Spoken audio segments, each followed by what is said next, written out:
A u naselju Stepa Stepanović na Voždovcu počeo je sa radom vrtić Mala sirena. Opremljen je po najsavremenijim standardima, prostire se na 2500 kvadratnih metara i ima 15 soba za igru i učenje najmlađih stanovnika jednog od najmlađih beogradskih naselja.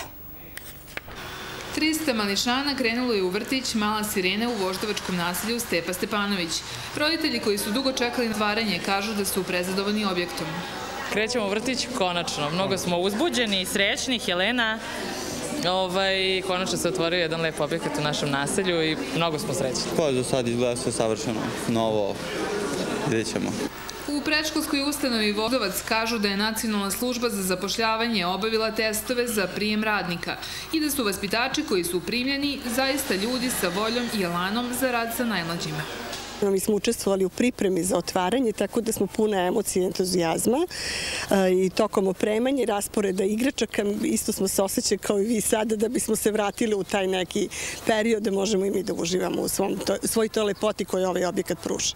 Arhitekta koji je projektovao ovaj objekat je zapravo roditelj vrtića budući, tako da je on negde i u konsultacijama nama prosto imao neke svoje elemente koje je uneo i koji stvarno doprinose i ovakvom izgledu, a i funkcionisanju. Iz gradske uprave poručuju da je vrtić Mala sirena samo jedan u nizu. Do kraja godine u planu je otvaranje još 4 predškolske ustanove, što je znatno smanjiti liste čekanja za mesto u vrtićima.